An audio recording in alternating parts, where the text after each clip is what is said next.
Welcome to Subscription Prescription, the podcast where you get the information you need to scale your subscription program.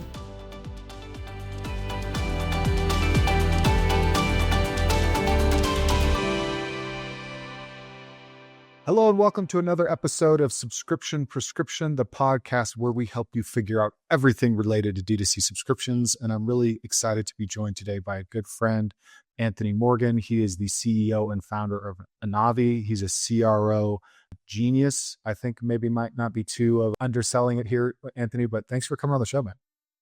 I think you're setting really lofty expectations for this. Well, I will say this. I think one of the fun parts about CRO is there's a massive gap between people that do it and that don't do it. And even if you're like half-assing it, you're probably doing it better. However, if you know what you're doing, I feel like he does look like a genius to everybody else doing it. So glad to have you on strategy. Yeah. Yeah, thank you. I'm excited to be on here. That's so true. I think the gap between like, I would say average CRO and like what I would deem as like kind of true CRO, where you're really getting into like experimentation, there's actually such a massive gap in the e-com space in particular. But one thing that I have seen in the last few years is there is more of an appetite for CRO. Even if it's just A/B testing and only a fraction of the process, there's still more of an appetite for it. And a lot of that's due to, the ecosystem has shifted, especially with Shopify. There's like a lot more A/B testing tools that are accessible and affordable.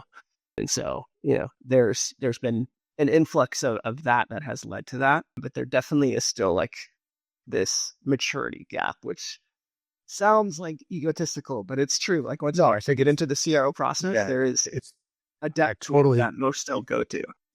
Yeah, I totally understand it, because it's like, we're fairly niche with how we consult on subscriptions. So it's like, I've seen people that know what they're doing and people that don't. And it doesn't necessarily mean you're big or small. It's just people that choose to focus on it, right?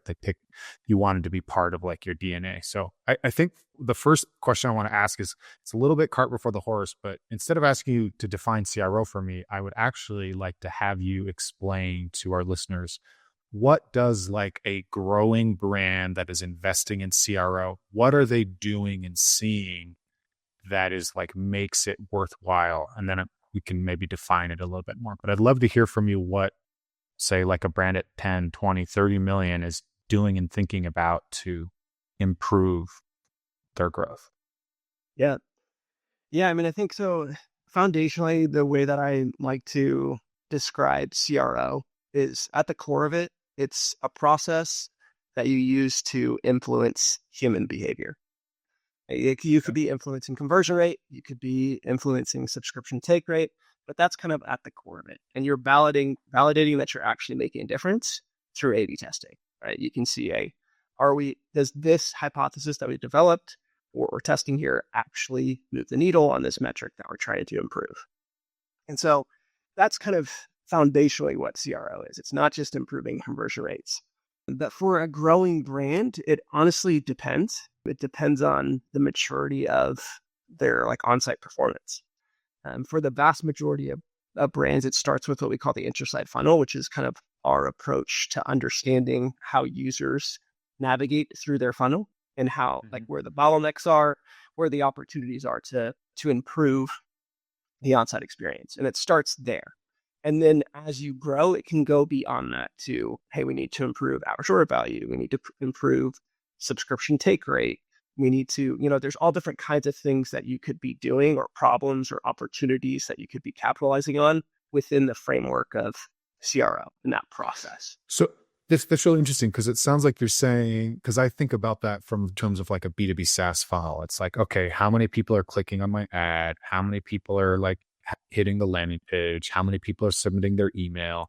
How many people book a demo? So I think of like, when I think of funnels, I often think about B2B. Obviously, Shopify is more like people see a page, what collections do they hit? What buttons are they clicking?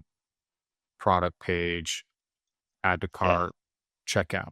So you're saying like it's not so much even really looking at how you can improve conversion rate first. It's actually looking at that full funnel experience of what people are doing, where they're getting hung up, because I interviewed somebody who did CRO stuff a year or two ago, and he talked about he likes starting at the point of like closest to checkout. So he'll start at checkout and then move back up the funnel.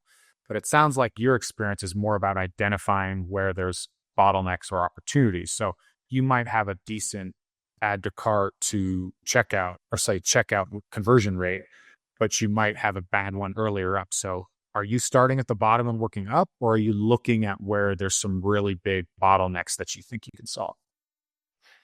Yeah, I mean, that's a great question. So in the inter-site funnel, there's 4 metrics: landing to product view to add to cart to checkout to purchase. And when we look at the majority of stores, the struggle is in, I would say, the first 75% of the funnel, especially when it comes to Shopify stores. The checkout is very familiar to the average user. And so most brands don't struggle from checkout to purchase. And there's like not as many users in that portion of the funnel. And so not as big of an opportunity to make an impact. And it's a lot harder to like test down there. You can test down there. We have tested down there, but a lot of times the effort is kind of in that first half of the funnel. Okay. For many brands, the homepage, collection pages, those landing pages are oftentimes neglected, and product discovery is a big issue. Like 90% plus of the brands we've audited and that are in our internal data set struggle with product discovery. As they grow, as their collection grows, they add more categories, add more products, it becomes harder and harder for the user to find the right product for them, whether that's through navigation or search or through collection pages. And there's a lot of layers that don't quite get thought through and ultimately tested when implementing, and it leads to poor discovery rates. Yeah, so interesting, because when we do subscription audits, we're not CRO specialists the way you are. We'll often like look at a buy box and offers, but then when we're using the website, we'll be like, hey guys, I can tell 90% of your traffic's landing on your homepage, and how I got from the homepage to your hero product, I don't think you realize how difficult that actually was. Right. So okay, Right. so that is a great point, is thinking through like how people are discovering the products so they can actually go through the add to cart process is really interesting. What is the North Star metric that you guys use like overall? Is it like a revenue per visitor, I feel like, or something like that? Like what is that metric, and can you unpack that a little bit more about like how that works or how you evaluate success with it? Yeah. So, I mean, revenue per visitor or revenue per user, depending on what platform you're looking at, we are typically using GA4. And so it's average revenue per user. And that is a great metric for understanding performance with your onsite. And the way that we like to do that is we actually like to segment it down. And so you can look at it globally, but just like conversion rate, there's so many variables that are playing into that you can't control, that are actually, most of the time when we see conversion rate dip, it's not the result of something with the on-site experience. It's actually a result in traffic composition shifted. Now there's more meta traffic coming, or things like that are ultimately affecting conversion rate. And ARPU, pairs average order value, conversion rate together into one metric. And so we like to look at it at like a segment level. And sometimes we'll stack multiple segments on top of each other and say, like, paid social traffic that lands on the product page, here's their average revenue per user. Let's measure this over time and aggressively try to improve that through CRM. Yeah. And that makes sense, because with smaller stores, and I've talked to them or work with them, like they might have a really, really incredible email campaign.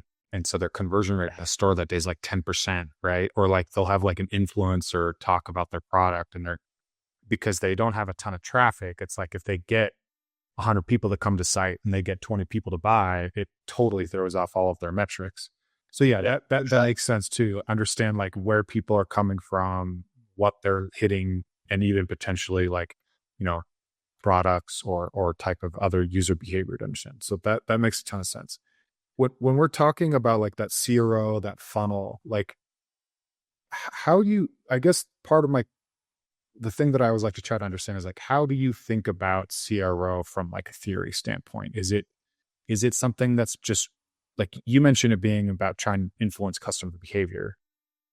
That's often like sales, right? Like, is it about, I guess, looking at what step you're on in that process, what's working or not? Or is it more of, hey, we're really great at making a user more profitable. We're trying to raise up our ARPU, or we're trying to improve conversions, which will help ARPU. Like when you're talking about CRO, like what should a brand at home listening, like what should they take away from this so that they can think about CRO maybe in a more clear light when they're evaluating its place in their business? Yeah. I mean, so when we're thinking about kind of improving the on-site experience, it's all through the context of the inter-site funnel.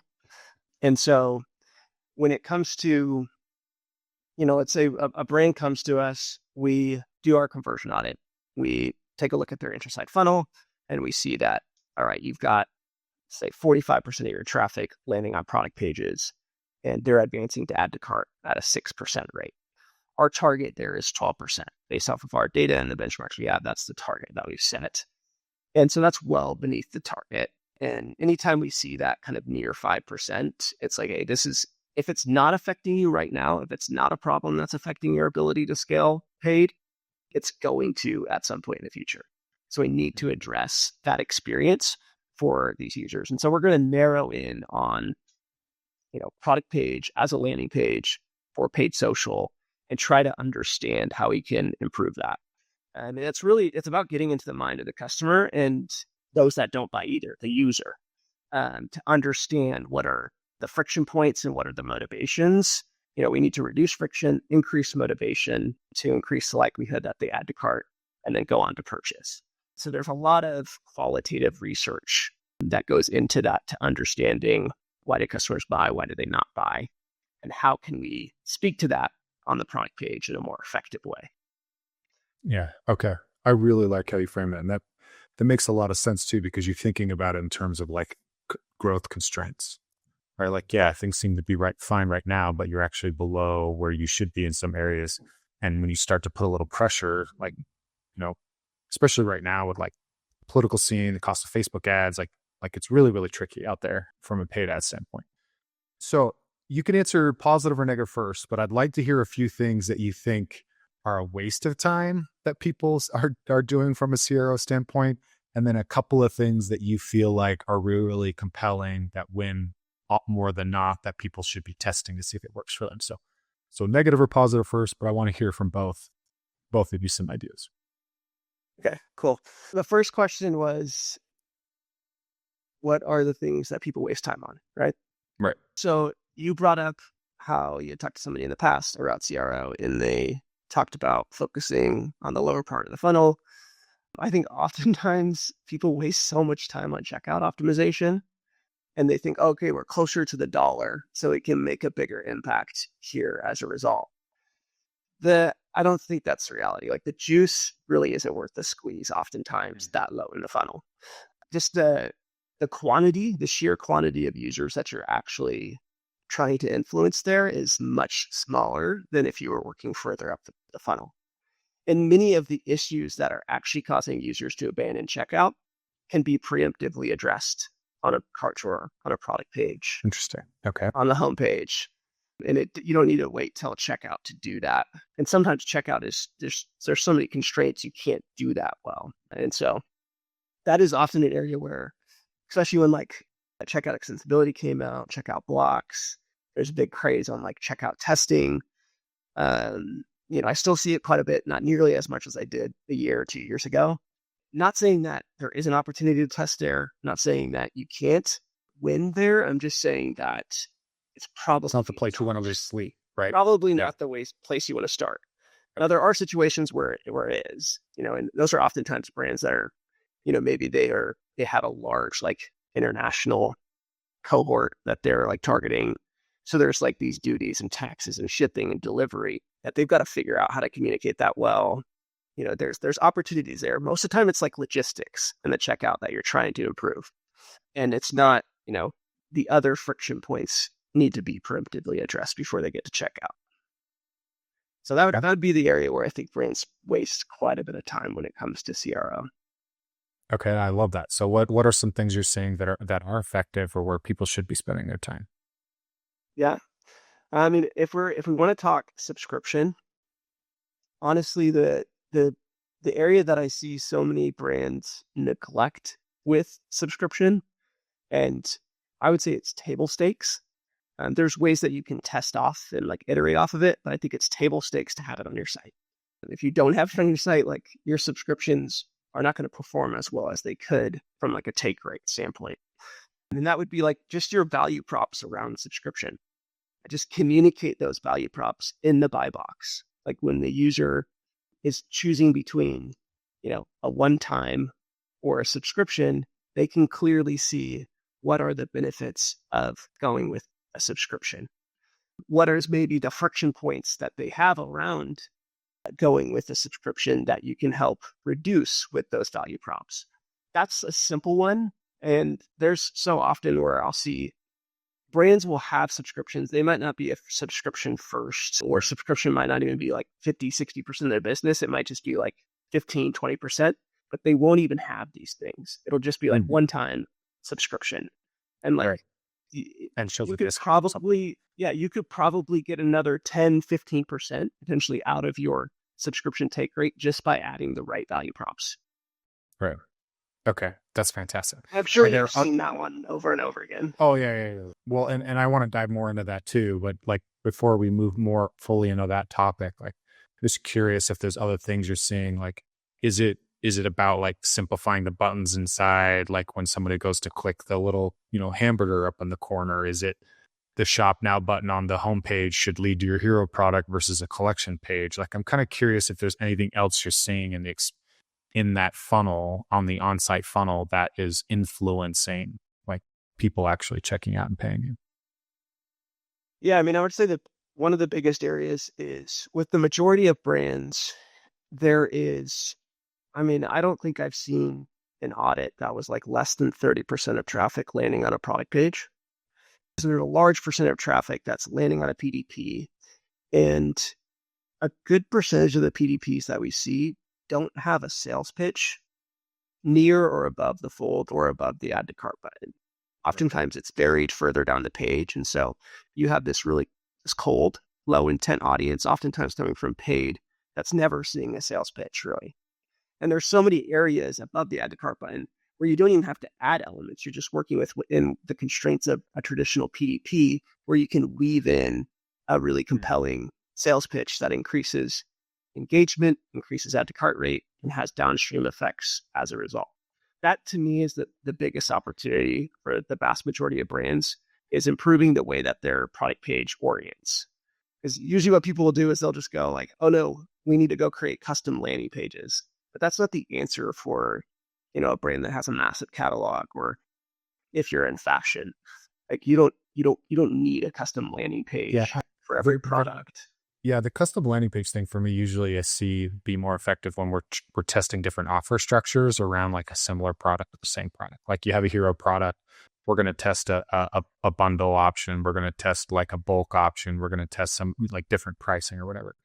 But I had never thought of it that way, and that makes a lot of sense the way you explain that, because when we look at product pages, and I'll often be like, okay, this is so bare or so dry right here up top, that if I wasn't actually like fully aware of what your product does and why I'm on this page, I would be totally lost. Like there's no reason and I'm for sure not going to pick a subscription. And so talking about like if I'm sending traffic there directly, I should have something that's actually selling the product, as opposed to maybe somebody's clicking to that after they were on a landing page that was selling them. Then it makes sense maybe to like have that buy box be really simple and clean, because you're already convinced you want to go for it. You just need to pick your options. So I'd never kind of like put it together like that, but I really like that way of thinking about that. So that's really good. Okay, for subscription offers, how much of what you're testing is like design versus offer? The way I like to talk about it, and I talked about on the show before, is like that's the two components how I think about a subscription offer. Is there's design that highlights it, and then there's like what people get, whether that's a free gift or shipping or something. So what are some of the things that you look at or that you're trying to test, whether it's visually or offer? And I would love to hear too, maybe a little bit of a deeper explanation that CRO isn't just like we changed the color to see if there was a conversion rate increase, we're actually looking at a deeper revenue metrics like average revenue per user and potentially LTV from that's influences actions? Because I know you guys go farther in data than just looking at conversion. Yeah. I missed the middle portion of what you said. You were, Yeah, it's okay. I remember where you ended at, but if you could fill that, what I was then I asking think was it's really important. Yeah, what I was asking was talking about how like there's like design elements and then there's the actual offer elements. And Yep. then also like how you're thinking about the data behind that, because I know you're not just changing like the color and seeing like a conversion rate increase, but like what actions are actually going to drive higher LTV or higher average revenue per user. Yeah, when I think behind the like design and offer, or maybe not behind is the right way, maybe it's around, is that like customer and actually what motivates them and what causes friction. Like those two things are super important in in selling something in general. And so that is so intertwined in both the offer and the design, how you communicate it, what you communicate, what actually is important in the offer and what's not important in the offer, because it's really easy to go down a rabbit hole into something that your customers don't care about. And you like bring that into your offer and then it doesn't move the needle. And so really trying to understand your customer, and ultimately that comes from like talking to your customer and looking through voice of customer data. That to me is what's really powerful, because it can help inform how you approach design, how you approach offer. And then obviously with offer, there's the business fundamentals. Like the offer has to meet this certain kind of result to achieve what you need from a business like financial standpoint to operate, to have the cash flow that's needed. Are you often given those goals as targets? Like people say, we need to hit this as a target take rate in order for our model to work based off of our traffic? Or does somebody just say, hey, we're trying to, improve this or improve that? I wish. Most brands don't know. Okay. Most brands don't know. I mean, we'll have brands that'll have like lofty expectations. Like, hey, we want subscriptions to go from 10% to 20%, and we're not going to change the offer at all. Good luck. Yeah, I remember you telling me. I feel like you told me about that one in Dallas when we heard this. It's not backed in data at all. And digital product teams is like, we're getting nothing to be able to do this, and no support from anybody else. And we have to figure out how with the on-site experience, we're going to double the amount of subscriptions. I wish we actually got like more fundamental data. And it's very rare that we get that. Because that's something reason why somebody's targeting something. Yeah, because that's like why like Taylor Holiday talks about this a lot, like agencies that are like steering the ship, but you haven't given them a map for any guidance. It's like we're trying to drive to this revenue target, but that's all we know. We don't know profit play. Whereas an agency either needs to try to own that, or the brand needs to work with them to know, like, because the funny part is you could change something that maybe doesn't seem like a big deal to them, but if they knew their fundamentals better, their financials better, they'd know like, actually this might not change like LTV, but it improved cash flow considerably, right? Or like other things like that. So I'm kind of curious. I wasn't thinking about this question before, but what you were saying was making me think about it.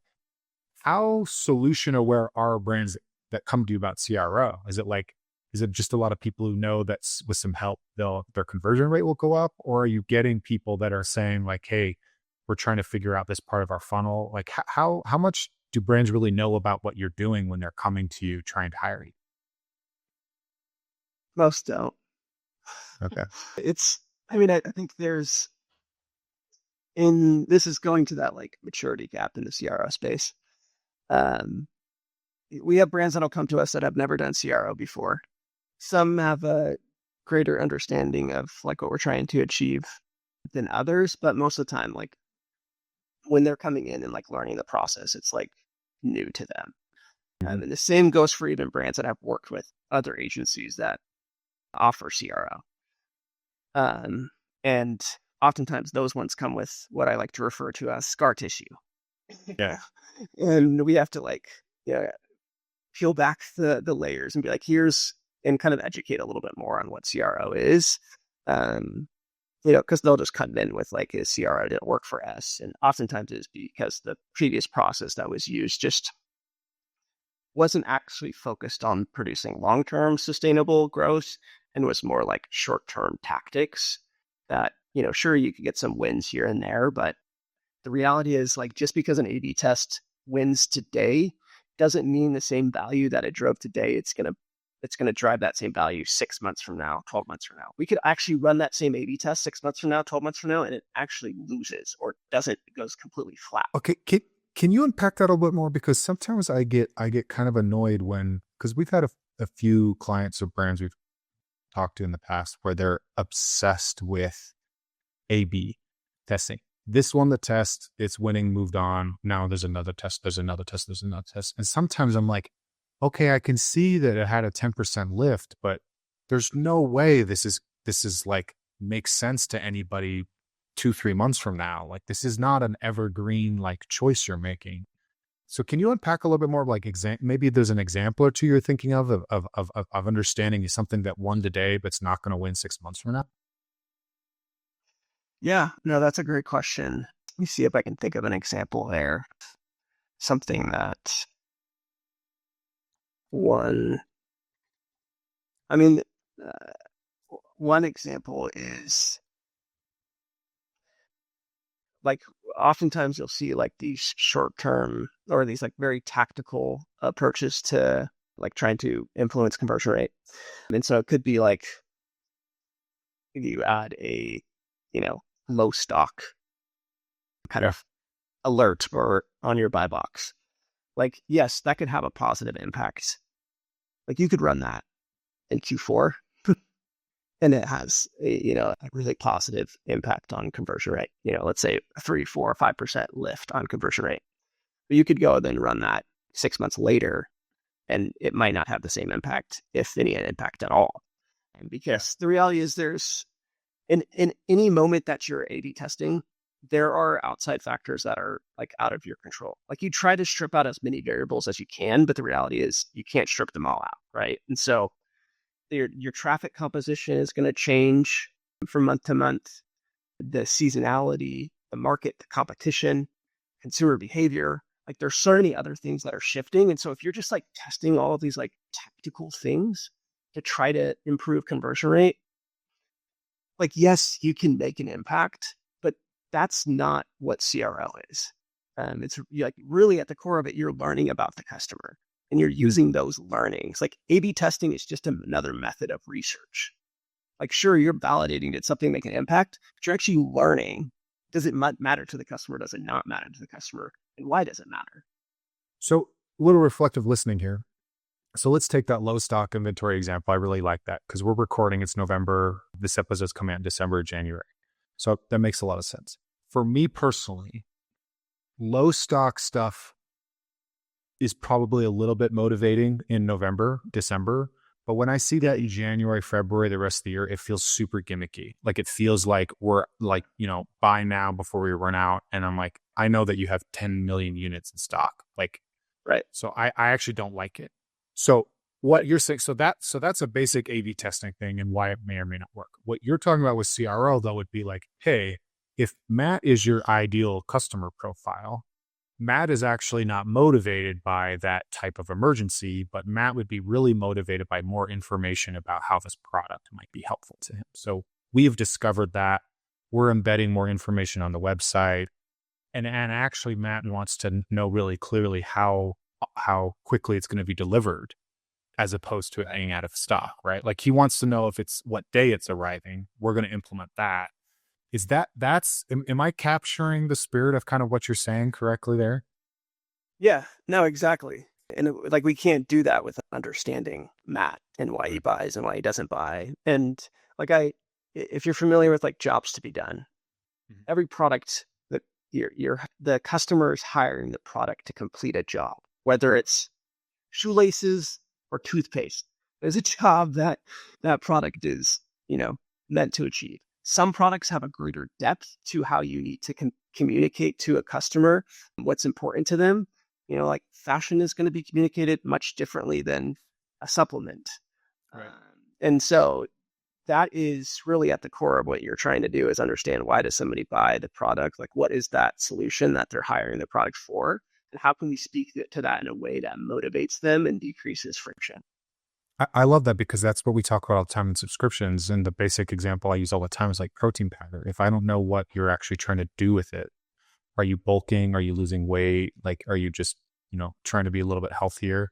I don't know how to retain you, right? Like, I don't know how to like continue to give you offers that are going to be motivating to you. I don't know what upsells or other things, right? So that makes a lot of sense. You need to understand like the jobs to be done with your product. As we wrap up, I've been thinking about this as you've been talking is like, okay, because when we talk about analysis and learning the customer, it's a very, very broad and general thing to say. We would love to be able to survey every customer and interview every customer, and brands should be doing that as much as possible. But there are tools that maybe make some of this a little bit easier, whether you're talking about like, heat map or others. So I'd love to hear from you a few tools that you love that help you gather more information on customer behavior, even if that's, starting with GA4 or something. But I'd love to hear a few tools that you like using. Yeah, I mean, so our typical kind of tech stack comprises of GA4. Most brands have it. It's not perfect, but the way that it functions allows us to kind of create funnels and really look at how does this event affect, lead to this event. And we can map out all these different funnels. So the Intersight funnel is one of those funnels. So that one's core for the quantitative data. When it comes to qualitative data, we need a tool for surveys. And so we commonly use ecommerce for like post-purchase surveys. We can use it for offsite surveys.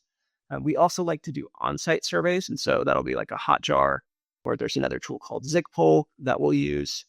And then for heat maps, click maps, those types of behavior, you've got heatmap.com, which has great revenue tied to your clicks. And then if you don't want to pay, Microsoft Clarity is kind of hard to beat, to be honest. I don't know how they don't charge for that.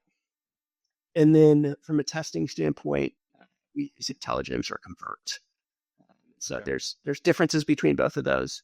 Intelligems is going to be, there's a lot more what I would say, what we call like growth-led experimentation, which is where we're trying to take every single CRO program is instead of just experimenting on the website, we want to experiment on the business. And there's a lot of things that Intelligems allows you to do with their price testing and then other capabilities that they have within there. But that would be typically the tech stack that we have from a kind of research standpoint. Okay. No, that's great. Thank you so much for sharing. Okay. And these have been great. I would love to just give you a final thought or anything you would like to share with everybody when they're thinking about, CRO, subscriptions, anything that comes to mind that maybe you have left out or that you want to double down on. Yeah, I mean, I'll double down on the unique value props of your subscription offer. Just communicate that in the buy box. We have an example of a brand that we've worked with for a couple of years now. We didn't initially start on their subscription kind of offer and how it was communicated till like 12 months ago. But we've taken kind of their unique value props, what we've seen that actually matters to their customers that subscribe and stay subscribed, and communicated that in their buy box, and then taking that and it's been communicated in other parts of their website too. It's on their homepage. It's on their cart when you upgrade before you upgrade, it's actually right there below the like save 10% by subscribing. There's actually the UVPs right below that, and that works really well. And so those UVPs are super powerful. And so like I would say figure out what those are and then go in actually test and experiment with how you can communicate that through the journey. How does that impact average revenue per user for subscribers, for subscription take rate, conversion rate? It's a really simple thing to do. And oftentimes we see it kind of missed. And this was massive. Like it led to a 51% increase in subscription over that 12 months. That's fantastic. Yeah. And then you take all that, you take those unique value props and you put them into your retention, right? You put them into your onboarding series. You put them into your billing reminder email. It should be the lead, right? You put that in your cancel flow. Like, yeah, I love that because that's where that's one of the things that's hardest for us when we come into a brand to work with. It's like, okay, well, why do people buy your product? It's like, well, they like it. It's like, yeah, but why? So that we can remind them of that why over and over and over again. So I love that doubling down. I agree with that completely. Okay. And that's so huge. What you said there, taking learnings that we have from like a CRO perspective and making sure they don't just stay siloed in what we're doing, but they actually get used by the rest of the company. Yeah. Exactly. Yeah. Awesome. Cool. Anthony, thank you so much for coming on the show. For everybody listening, I highly suggest and recommend connecting with Anthony and Enavi. You can learn more about them at enavi.co. We'll have a link to the site in the show notes. Check him out on LinkedIn. Anthony's got a great newsletter that I've been subscribed to for, basically as long as I've known you. It's got some really great stuff in it as well. And you guys run audits regularly so people can see how their intrasite funnel is performing. So I highly recommend if you're looking at scaling up your CRO efforts, figuring out more about what customers want to do and how you can make more money from the traffic that you're already sending to your site, you should definitely talk to Anthony's team. So Anthony, thanks again for coming on the show. Thanks for having me. Absolutely. All right. Well, that's it for this week's dose. Stay tuned next Tuesday for another episode of Subscription Prescription. That's it for today. Thank you for tuning in. Please subscribe so that you can get notified when new episodes come out each week on Tuesdays.